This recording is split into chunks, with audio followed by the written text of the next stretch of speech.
present here today. Our apologies for the late start to today's post-cabinet press briefing. Coming out of today's cabinet meeting, I am joined by Minister of Education, Minister Dr. Nyan Gadsby-Dolly, as well as our Minister of Tourism, Culture and the Arts, Minister Randall Mitchell, who are here to discuss two matters of importance in the public domain.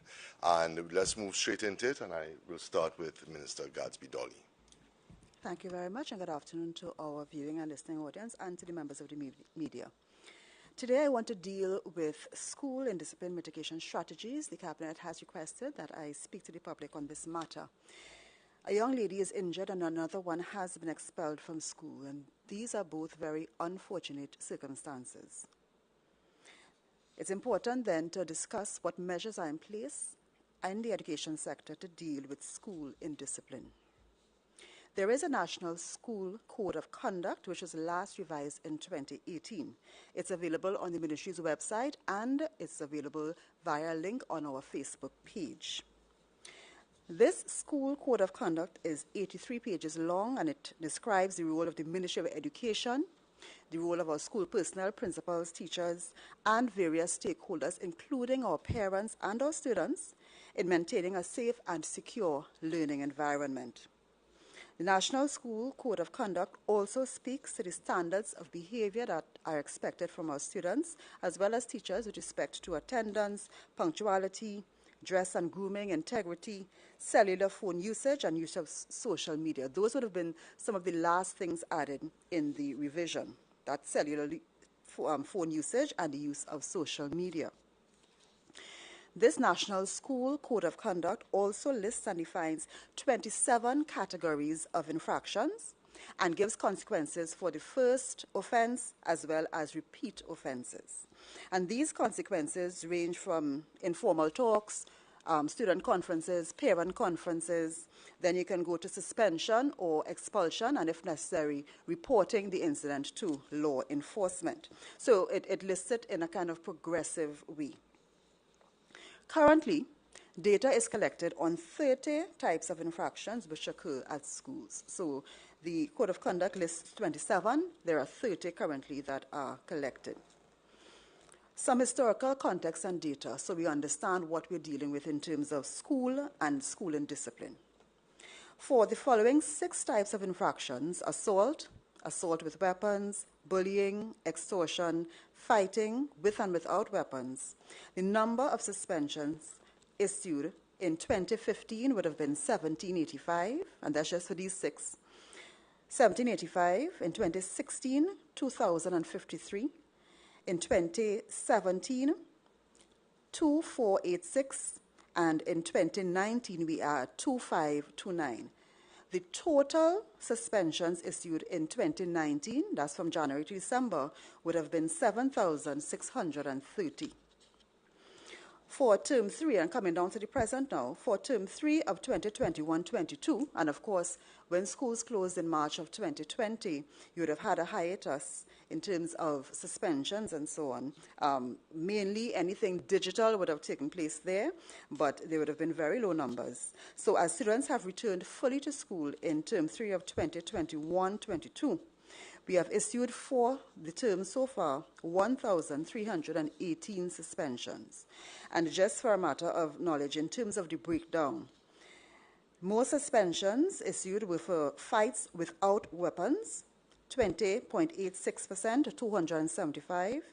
Possession or use of tobacco or vaping products, 11.84%, or 156 incidents.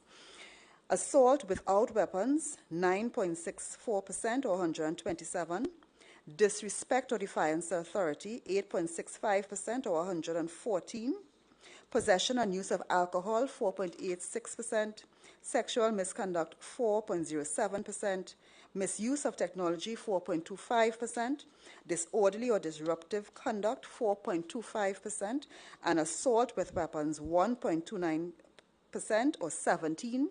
And fight with weapons, 1.52%, or 20.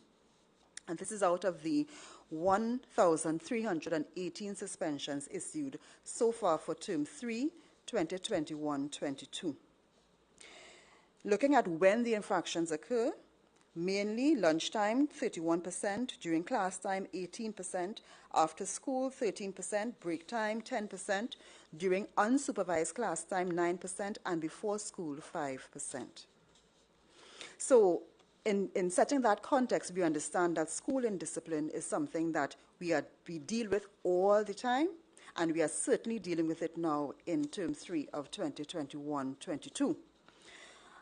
In addition to the National School Code of Conduct identifying the infractions, the 27 different categories, and identifying what should be the consequences, there's also the role of the student support services defined in that National School Code of Conduct. And the role of that unit is to assist teachers and parents in resolving student behavioral problems and to provide support for students through prevention and intervention strategies. This unit currently has over 883 staff members, personnel such as guidance counselors, school social workers, special education instructors, student aides, psychologists, diagnostic specialists, and they operate throughout approximately 625 public primary, secondary, and special schools. When our students came back out to school in February of 2022 on a rotational basis, as well as when they came out fully in April 2022, the officials of the student support services who were at the schools did sessions at all of the schools to help transition. And those sessions had a theme, creating a positive school environment, the dawn of a new beginning. And the topics covered were absenteeism and its consequences, stress management, mental health and mental well-being, conflict resolution, how to discipline without abuse, and debriefing the home school experience, exploring emotions experienced during the pandemic and the physical reopening of school.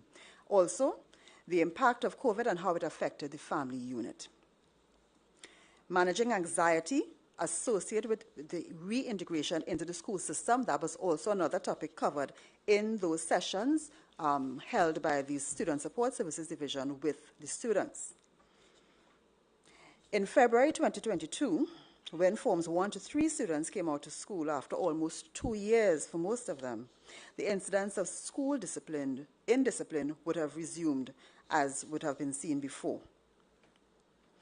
From February 2021 to January 2022, there were students at school, but they were mainly from the Forms 4 to 6 level. So you had a very low level of infractions. And if we look at the breakdown of infractions by class level, for Form 1, you have 27%. And that's in terms of the students who are committing the infractions and resulting in suspensions. Form 1, 27%, Form 2, 27%, Form 3, 25%, Form 4, 18%, Form 5, 2%, and Form 6, 0.07%. So we can see that as the students go higher in the system, the number of infractions reduces, and therefore the main group that you would have the issues with would be the Forms 1 to 3, with some contribution from the Forms 4. So naturally, when students returned fully to school on April 19th, you would have seen that effect coming back into play. In that first week of school, 21 serious fights were recorded. And serious fights we count as over 2 minutes duration, really vigorous blows, and in some cases, injury resulting to the students. So schools opened on the 19th of April. In that first week, 21 serious fights. By the 21st of April, 2 days after schools opened, the ministry would have written to the police service asking for their urgent presence at the schools, and 17 schools were identified based on the historical data as well as the schools that we were seeing presenting with the serious fights. 14 of them had a history of serious indiscipline. On the 25th of April, the Ministry of Education, along with tutor, the Principals Associations, NPTA, and NMTS, met with the police to discuss the presence of the police in schools. And by April the 28th, the patrols were active in those 17 schools, and that was in the second week of the term. In week 1, we had 21 serious fights. Week 2, 6. Week 3, 4. Week 4, 3. Week 5, 3. Week 6, 2. And week 7, which we are in, would have been 1. So we have seen, based on the police presence in these schools, a reduction in the number of serious fights. In terms of the number of suspensions by week, week 1 we had 93, week 2 177, week 3 174, week 4, 212, week 5, 292, week 6, 257, and week 7, 113 thus far. So in terms of the data that is being collected from the schools, we are looking at the role of the police and how their presence in those 17 schools have made an impact. We are also looking at the fact that schools that don't usually have a history of serious indiscipline, we are seeing some upsurge in violence at some of those schools, and therefore we have to look very closely at how we can ask the police to further intervene in schools. What we have asked, though, is that the police look at schools in all districts and do the patrols in schools, in the streets after the close of school in all districts, because another thing we have noticed is as we have ramped up the patrols, the police patrols in the schools and the vigilance, students are leaving the schools and going out into the streets to fight. So though the violence is going down in the schools, we are seeing these fights, 1 or 2 serious fights in the streets, and therefore we've asked the police, because of course the Ministry of Education does not have personnel to deal with these things or supervision of students on their way home. So we have asked the police to assist us by increasing their patrols in all districts at the end of the school day to ensure that our students abide by the rules of law and order. With respect to gender, we have 30% females in terms of suspensions and 70% male, and 90% come from the government schools, whereas 10% in the non-national schools, and those are at the secondary level. When schools began on rotation on February 7, 2022, and we noticed the violence creeping up again, by February 28th, the Ministry of Education met with the Ministry of National Security, the Ministry of Youth Development and National Service on the issue of reducing school violence. We met again on March 21st and April 4th, and we had widened by this time to include the Ministry of Social Development and Family Services, Ministry of Sport and Community Development, as well as the OPM, and we wanted the inclusion of the Children's Authority, and that's why we asked the OPM to be involved as well. The objective of these meetings was to revise the school discipline matrix, which is a part of the National School Code of Conduct, and we wanted to include more initiatives to encourage positive behavior in students, as well as additional support for schools in terms of the peer mediation program of the Ministry of Sport and Community Development, counseling services for families outside of schools that can be afforded through the Ministry of Social Development and Family Services. And we were also looking at new programs based on the MILAT model, which is quite a successful model, where we can accommodate students who need a more structured environment to be able to pursue their education. The draft document coming out of these meetings has been completed and is with stakeholders, the education stakeholders now, for comment, and they have until June the 14th, 2022 to give us their comments. And once we do that, we will meet with them, finalize this document, and it will go to Cabinet for approval so that we can implement some of the areas that will require that formal interministerial contribution. Actually, today there is a meeting with the principals of 21 schools. I should have been there, but I am here to update the public, and so that's going on. But we are meeting with the principals of 21 schools, and that includes the schools that have a history of indiscipline. And we are discussing with them the allocation of resources that can improve their quality of teaching and learning and the maintenance of a safe and secure environment. We're going to be focusing on these 21 schools in the academic year 2022-23, and the measures we'll be discussing with them include having dedicated student support personnel. In some cases, especially school social workers, there is a sharing of officers, but for these particular schools, because of their needs and the needs of their students, they must be dedicated. So we're discussing that dedication of personnel, the assignment of learning support assistants. Those personnel can be used to offer supervision, because we've been noticing that students will be misbehaving in times where there's not supervision. So the assignment of learning support assistants to the school, training for the teachers and the principals. One of the things that is very important is that these schools have a high number of students who have performed under 30% at the SE. So therefore the teachers have to be trained in a certain way to be able to deliver the curriculum and to assist these students well. And also the principals, we have to ensure that they have the right type of resources to be able to deal with the situation they're presented with. Parenting and education sessions coming out of, again, SSSD. And this is important because in many of the cases, when you see students acting out, when the SSSD officers go to the homes, and so you see there are complex issues that emanate from the family setting, the community setting. So parenting and education sessions, implementing that in the schools, life skills sessions, and proper maintenance of their facilities. These schools rely very heavily on the skill-based subjects, and therefore their VAPA facilities, their labs, their sporting facilities must be up to mark. So emphasis will be placed on these. So that discussion is underway. Meeting starts at 3 o'clock with the principals so that we can all be on the same table with respect to how we move forward in 2022-23. So just to reiterate, the National School Code of Conduct exists and is in force. All students, parents, and school personnel are advised to familiarize themselves with it, and this is why the link has been placed now on the Facebook page to assist in locating that document, but it is on the ministry's website. Students who commit infractions must be held accountable by school administration. Parents are asked to pay attention to their children's behavior in and out of school. The role of the parent cannot be overstated.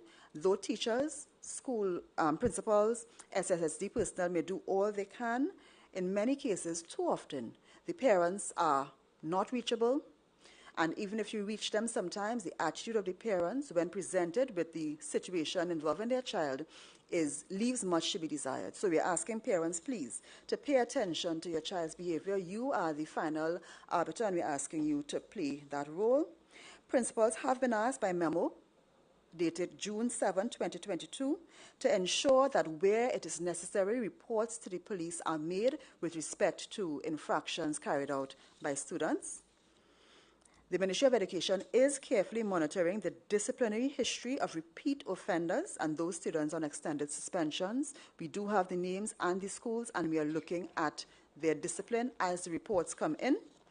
And though suspension and expulsion are not desired outcomes, the ministry has no desire to expel our students or suspend our students. However, the ministry will not hesitate to take action to preserve the safety and security of the school environment, and especially where we have students who are not responding to the efforts of the school social workers and the guidance counselors. So though school violence is not a new issue, it is considered a national issue, and it will not be solved by the Ministry of Education alone. We must engage with the Ministry of Social Development and Family Services, because we have to provide support for the families of these students outside of the school setting. That is very important. The school can do what it can, but when a student goes back home and into their community, a lot of times what is being done is erased in that setting. So we need that all-round support for the families. The Ministry of Youth Development and National Services, as well as the Ministry of National Security, we have engaged discussions on how we could provide that alternative educational environment for some children. As I said, the MILAT model has proved very effective, and so we are discussing what we can do to adapt that to allow for the ingress of children from the education system, the mainstream education system, who need that level of support. And also the Ministry of Sport and Community Development, their peer mediation program, conflict resolution of the mediation services division. We need to ensure that in our schools where we need the most focus, these things are robust. And so we are discussing all of that with them, and that is a part of the report, and it will form part of the submission to Cabinet. So even though school violence is not new, we are not simply sitting by and applying old methods. We are updating that school discipline matrix to involve new methods of doing things to deal with the challenges, the new challenges that we have. We've seen across the globe that the return to school after the closure of schools for COVID has come with an increase in school violence. It's not something that's new or isolated to Trinidad and Tobago, but all of us have a role to play in dealing with this, the ministry, other ministries, the parents, and once we work together, we will be able to surmount this problem and support our children in the best way. So I provide this clarity for the edification of the public on what the ministry has done and will continue to do with respect to mitigating school indiscipline. Thank you. Thank you very much, Minister. Let's move on to Minister Mitchell now. Thank you very much, Minister Ndinoruga. Good afternoon to the members of the media present. Good afternoon to the viewing and listening public. I am here today to give some encouragement and to provide an update with respect to the Ministry's collaboration with the Royal Caribbean Group on the seafarer recruitment exercises that are being done this week, beginning Tuesday. So Tuesday, there was one at Napa, Wednesday at Sapa, today at Shore Park, and tomorrow again at Napa. So as you all are aware, the ministry, quite excitedly, signed an MOU, a very historic MOU, with the Royal Caribbean Group on Monday, the 23rd of May, 2022. And just to give a little background with respect to the signing of that MOU, as you all are aware, the travel and tourism industry globally has been the hardest hit as a consequence of the COVID-19 pandemic. Not just here in Trinidad, but all across the world, all across the region, and inclusive of travel companies such as the Royal Caribbean Group, the Caribbean Airlines. Government had supported Caribbean Airlines for a number of months. And so, with respect to the lifting of restrictions, both parties came together. The ministry was approached by executives of the Royal Caribbean Group as a consequence of cruise tourism now being seen as less risky. The CDC, the Center for Disease Control in the United States, having lifted its risk levels. And of course, here in Trinidad and Tobago, the government of Trinidad and Tobago also easing restrictions. So it was a prime opportunity to ensure that persons whose employment had been disrupted by the COVID-19 pandemic, persons who had lost their jobs, the economic fallout, the employment fallout, those persons could be put into employment as quickly as possible. Prior to the COVID-19 pandemic, Royal Caribbean Group, they employed 85,000 persons worldwide, and as a consequence of the pandemic, they had to release a number of these persons. So there was significant employment fallout. Following the signing of the MOU, the recruitment events were set, and in terms of the application process, Royal Caribbean looking for at least 2,000 employees from Trinidad and Tobago. Trinidad and Tobago offering quite a high quality labor force. The Royal Caribbean Group designed a recruitment process which involved applying online through their portal, submitting that application, uploading certain documents, and printing a completed application. Those persons were invited to attend to the recruitment events at Napa, at Sapa, at Shore Park on the 7th, the 7th, 8th, and 9th of this month. What occurred at Sapa was a number of persons attending Sapa without having done the necessary applications through the portal.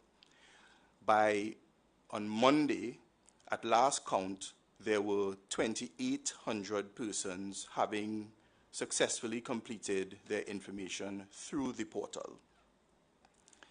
But what occurred on the Tuesday was a larger number of persons showing up. Persons who had not submitted their applications, persons who did not have their completed documents, and they turned up hoping to at least have a listening ear or hoping to be treated with. What the ministry did in collaboration with Royal Caribbean was to ensure that those persons were not turned away. Those persons were encouraged to leave their information at Napa with the ministry personnel, and it now forms part of a completed database. And persons who are interested are encouraged to leave their information with the ministry. That is what occurred on Tuesday, that is what occurred on Wednesday, and I understand right now at Shore Park, the exercise is going smoothly, and tomorrow at Napa, persons are also encouraged to come and leave their names. So just to give a further update, hundreds of persons were interviewed by the Royal Caribbean officials there at the site, and hundreds of persons received offers of employment and accepted their offers of employment. This MOU is for 1 year, and it continues. Those persons who were not interviewed on the day, they will be interviewed at future dates, virtual interviews being conducted with the Royal Caribbean team out of Miami, but it is a continuing process. As I said, the MOU is for 1 year. There are a number of additional opportunities as well that I should report. A number of other cruise lines are also interested in a labor force from Trinidad and Tobago, recognizing internationally that we do possess a very high quality labor force. So those are additional opportunities coming forward. At the Ministry of Tourism, Culture and the Arts, we are extremely eager to ensure that persons are put into employment as quickly as possible. Persons who suffered from the fallout, this opportunity through Royal Caribbean and the others that will come through the other cruise lines are incredible opportunities. Persons will go into immediate employment. They will be trained, and they will have an opportunity to earn US dollars so that they can take care of their families and they can continue along with their lives. So that is the update that I have for now. The recruitment exercise continues. Royal Caribbean have expressed that they are extremely excited by the quality of candidates that they have seen, and they are incredibly interested in continuing this partnership for years to come. So that is it from me. Thank you. Thank you very much, Minister Mitchell. Now is the time for questions. So we'll take questions from the media. Just firstly from the Minister, Sanolala TBT, I know you said it's hundreds of people who have already been receiving offers. Do we have a grand total of how many? I think it's 2,000 in total, right? How many have received so far? Well, Royal Caribbean, they have indicated that they're looking for at least 2,000 nationals of Trinidad and Tobago. We don't have the information, the final information right now as to how many nationals have received offers, but I know that number to be in the hundreds. So at the end of the recruitment exercise, Royal Caribbean will be expected to share that information with us. But as I say, the recruitment exercise continues. The MOU is signed for 1 year, and it continues for that year. Going forward, they will be conducting virtual interviews. The applicants having completed and submitted their applications in the correct format, and they will be undergoing recruitment. They will be undergoing recruitment interviews. In terms of the airlines, I think it's airlines just said that how soon can we see that happen? In terms of the airline recruitment process? No, I didn't say anything about the airline recruitment process. It was just the cruise recruitment process. What I indicated was that in the travel and tourism industry, the airlines were significantly affected. So too cruise, but cruise more so because they are heavily labor dependent, more so than the airlines. Minister Gadsby-Dolly, in terms of the school violence, I know you said it's about 17 or so that were infractions that were taking place with weapons. What kind of weapons have you seen that's taking place? Certainly, knives would be the most popular one. I don't have a list of the other things, but generally you'll get knives. And in terms of the suspensions, how long does this last, and what is the process to integrate the student back into the school? I know it would vary between student and student, but Yes, it would vary, and depending on what the infraction is, the number of days of suspension would be allotted. The student support services personnel would apply counseling. Parents would be, once there's a suspension, the parents has to be called in, so you get a parent conference. The student support personnel would do counseling and so on, and so the student would be reintegrated after the time.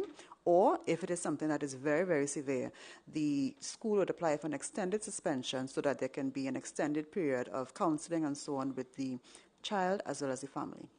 At Friday's news conference that you had, there was talk of a merit point system proposal.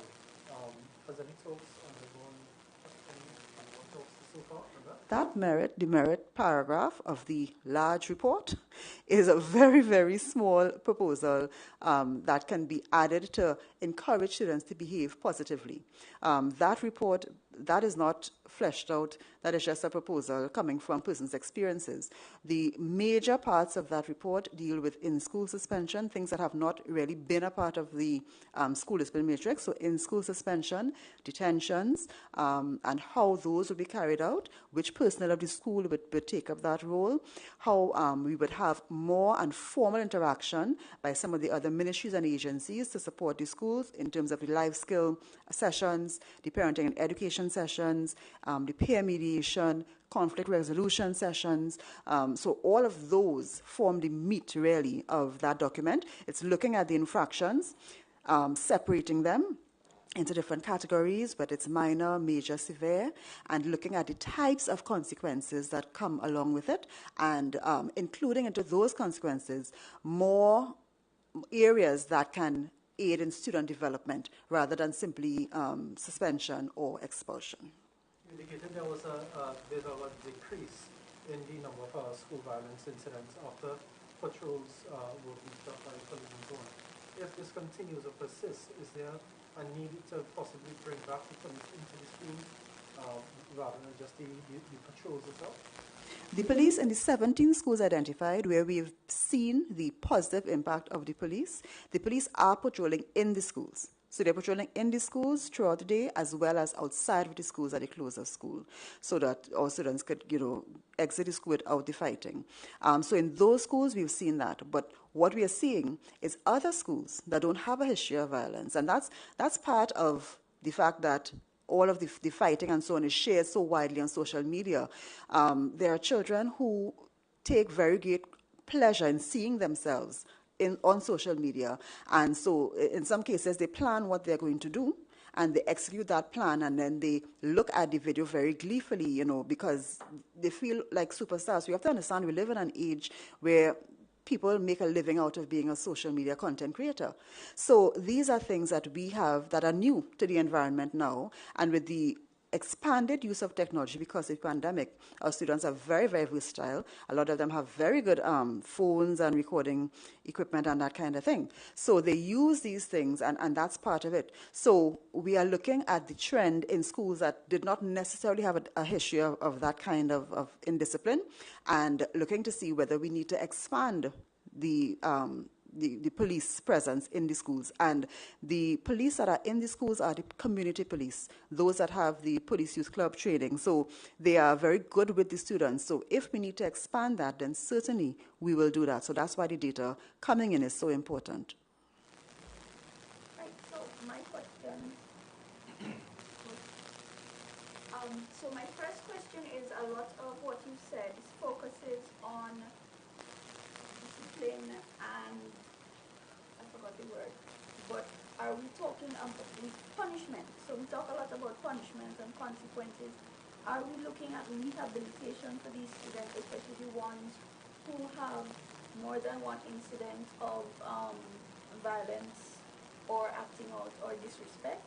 Which is exactly why the matrix is being revised, and that's what I would have mentioned, to include more of these positive behavior management strategies, the inclusion of life skill sessions, parenting and education, in-school suspension, detention, where students can even though they have done something wrong, they don't have to be sent out of the school in terms of suspension or expulsion. They can stay within the school environment and, be rehabilitated in that way. So that is why we are actually doing that revision and including other arms of the state, because we realize that the Ministry of Education alone can't do it. We need the input from the others, those resources, to be able to properly deal with the students and not just, as you say, not just punish, but rehabilitate, give them opportunities to develop themselves differently. My next question is, referring specifically to the girl who was expelled recently, was due process followed, especially because it happened so quickly, and what would that have entailed? Was she given an opportunity to defend her action? Was there an investigation? What normally goes into getting to the expulsion? The provisions of the Education Act are clear, and those were followed in this instance.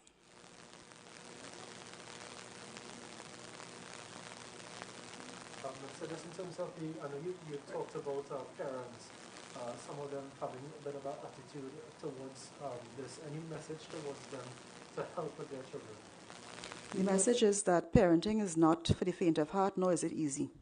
And we can't close our eyes to what our children do. All of us as parents would wish our children were 100% perfect, but the fact is that they are not. Neither are we. And therefore, we need to, as parents, collaborate with our school officials, work along with them for the best, in the best interest of our children. If our parents, as parents, we are fighting the school administration, we are not doing our children any good. And if we are presented with a situation where we feel it could be handled differently even, there is a way to do it so that we still do not work against the school administration. We can work with, we can object, we can, if we have to. But a spirit of collaboration is necessary. So we're asking parents, please pay attention to your children. It's important that our children know that there are consequences even at home for their actions. And so if they know that, then that guides their behavior a lot in the schools. And it would make the work of the teachers and the student support services a lot easier once we have that cooperation and collaboration. So that would be my message. Just in terms of the girl who was expelled, is there anything, she's basically expelled, she's out of school. Is there anything that she can help somewhat of a homeschooling or virtual schooling? Just to indicate that that is a police matter. Up to yesterday, the girl, unfortunately, was still in the custody of the police. So that's a whole different scenario, please. So I wouldn't want to go further on that. And going back to the incident, has counseling been made available to the families of the girls involved, the other students and staff who may have had the party fight and who? The student support services, yes. They would be in the schools giving the counseling, and the family of the child who is in the custody of the police, that family was referred to social development. They have already made contact with the family to initiate counseling sessions with the family. And do you know if anyone has accessed the counseling services? Whether the family of the girl or the other students who would have seen fights or their families?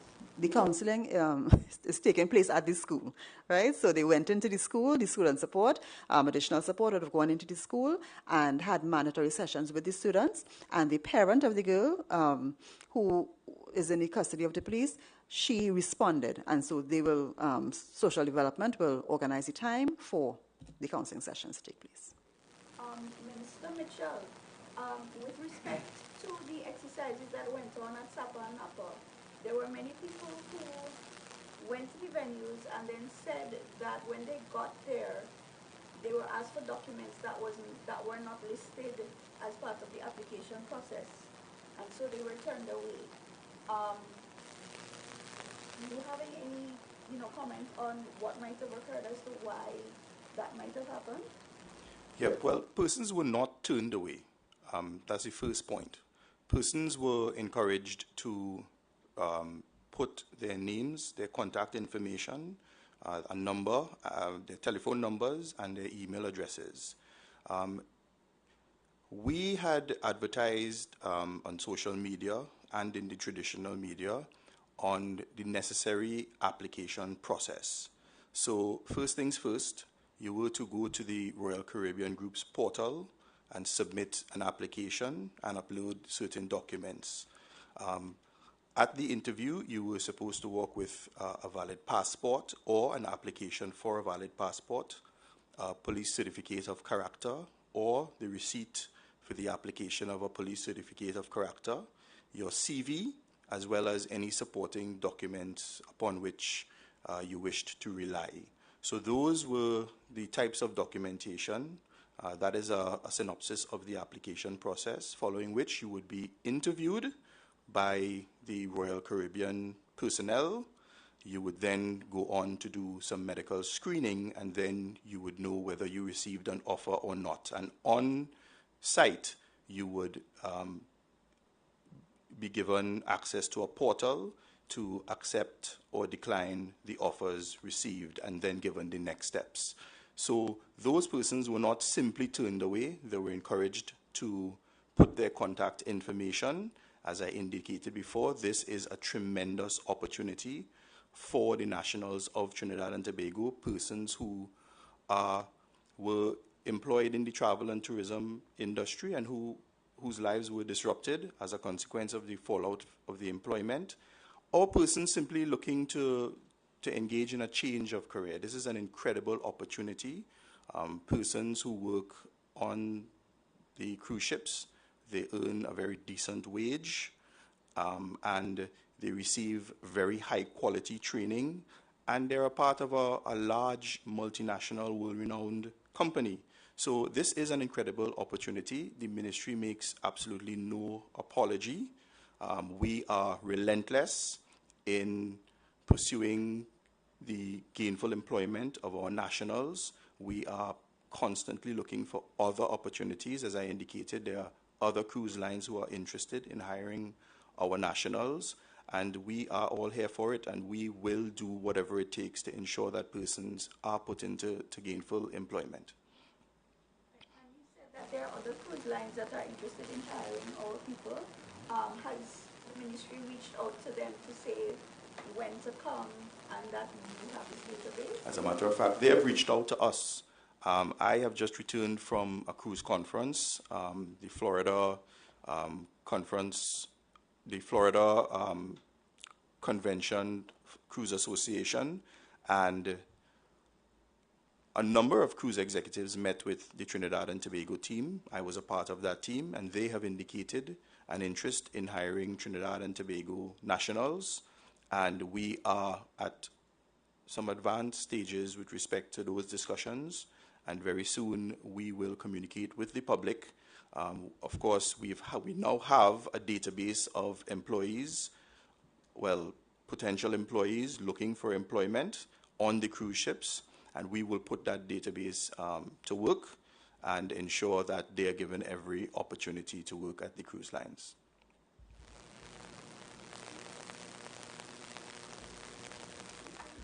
Is that it for questions? Okay.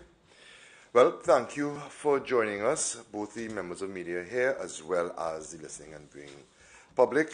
We hope that the information shared today was both useful and informative. And of course, before we close, I just want to again encourage all nationals to continue the vaccination process and also continue to adhere to the safety protocols, washing your hands, wearing your mask, and keeping your distance. Thank you very much.